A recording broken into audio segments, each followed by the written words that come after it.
উত্তরবঙ্গের প্রবেশদ্বার হিসাবে খ্যাত যমুনা সেতু পশ্চিম পাড়ের হাটিকুমরুল গোলচত্বর। এই গোলচত্বর থেকে নাটোর, পাবনা ও বগুড়া অভিমুখে বিভক্ত হয়ে যায় যানবাহনগুলো। প্রতিদিন ২০ থেকে ২২ হাজার যানবাহন চলাচল করে এই গোলচত্বর ব্যবহার করে। আর ঈদ মৌসুমে প্রতিদিন যান চলাচল বেড়ে দাঁড়ায় ৪৮ থেকে ৫০ হাজারে।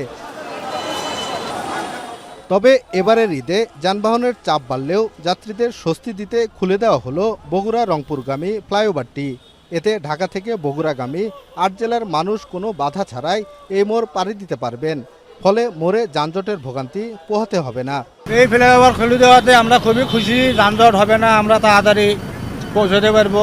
এখন যে পরিস্থিতি আছে স্বাভাবিক আছে, গাড়ি রাস্তাঘাটে চলা যাবে। ঈদের জন্য একটা বোনাস স্বরূপ একটা রাস্তাটা খুলে দেওয়া, এটা হচ্ছে সবচেয়ে বড় কিছু।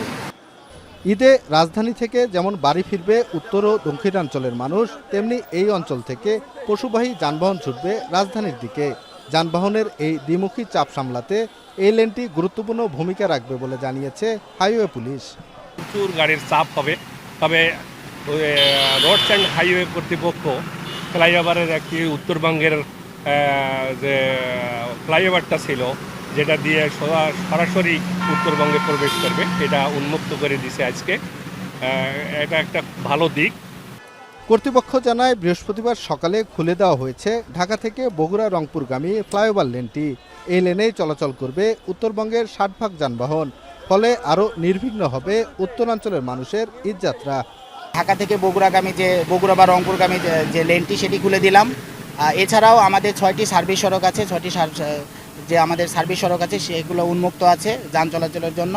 এছাড়াও আমাদের যে বিভিন্ন বটলনেক পয়েন্টগুলো আছে সেই পয়েন্টগুলো আমরা অস্থায়ী যে দোকানপাটগুলো সেগুলো আমরা সরিয়ে দিয়ে আমরা এখানে সম্পূর্ণ যানজটমুক্ত রেখেছি। ৭৩৮ কোটি টাকা ব্যয়ে আন্তর্জাতিক মানের এই হাটিকুমরুল ইন্টারচেঞ্জের কাজ শেষ হবে চলতি বছরের ডিসেম্বরে। রিফাত রহমান, এখন, সিরাজগঞ্জ।